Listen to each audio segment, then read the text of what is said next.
Hello friends, in this video we are going to go through the process by which a small and medium enterprise can get its share listed on the SME platform set up by both the major stock exchanges BSE and NSE.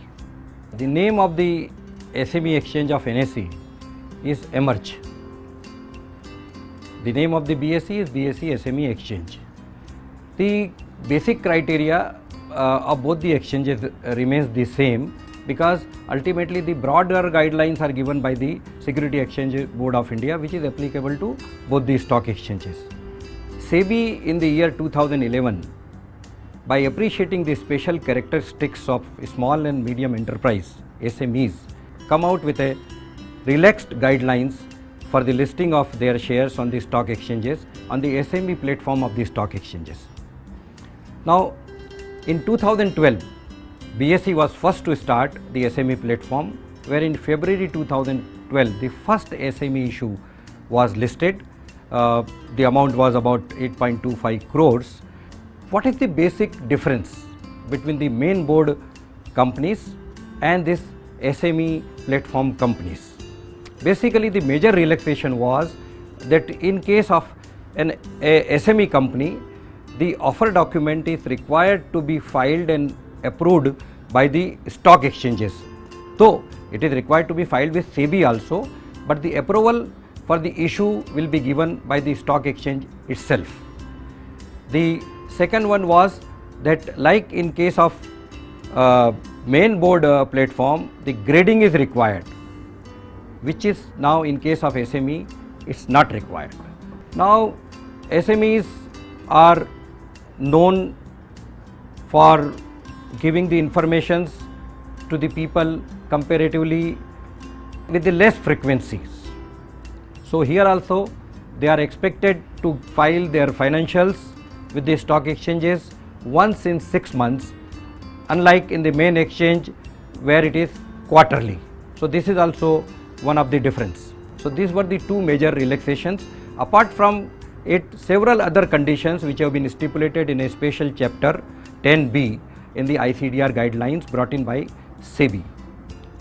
Now, why the company comes to the capital market?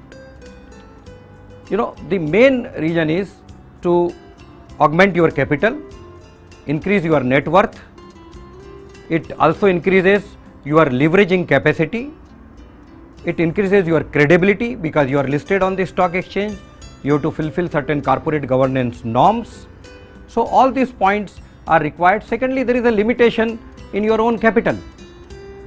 So a promoter, after having exhausted his capital, still wants to expand the company, its activities. He has to come to the capital market. So these are the few things, very important things, for which a company must come to the capital market. Now in case of SME, what are the eligibility criteria?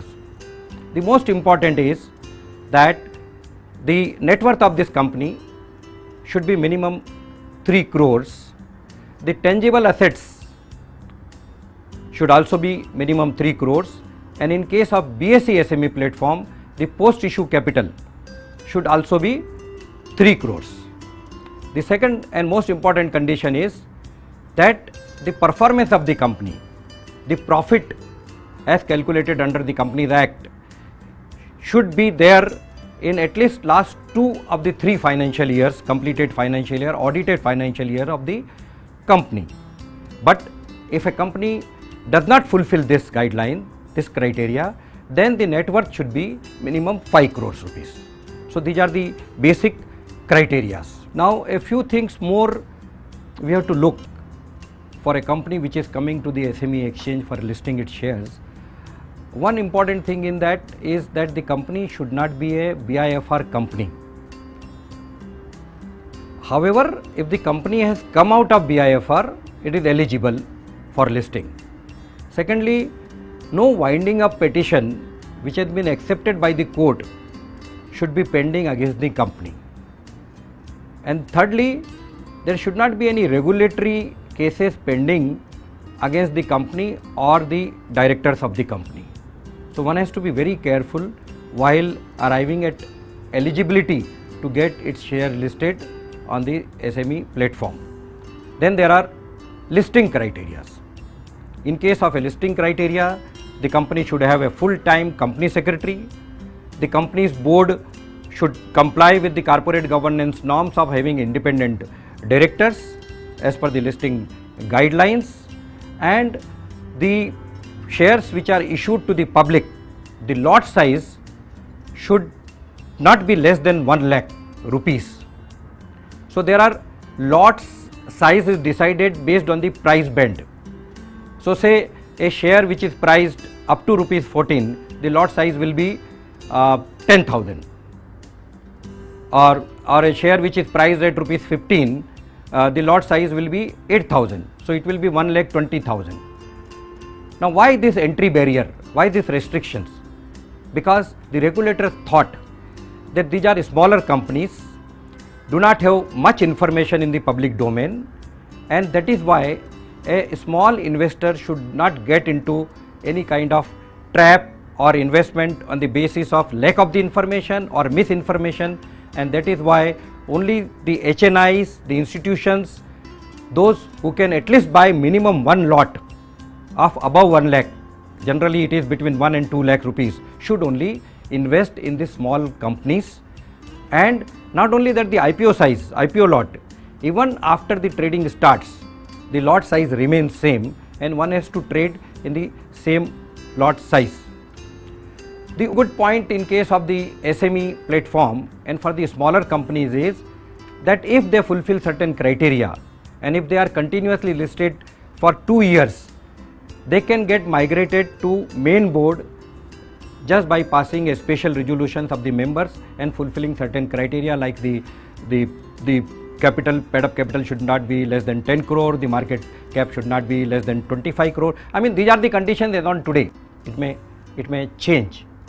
Now there are 2-3 other peculiar conditions in case of the SME issues.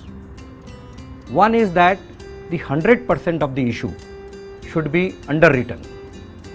It's a hard underwriting. Out of that, 15% should be underwritten by the merchant banker or the lead manager himself. The second peculiar criteria is that the shares of this company, they should to have the liquidity in the shares of this company, there should be a market maker continuously for next 3 years from the date of the listing. The total number of market makers can be 5 maximum, and they have to give both way quotes at least minimum for a 75% of the market timings every day.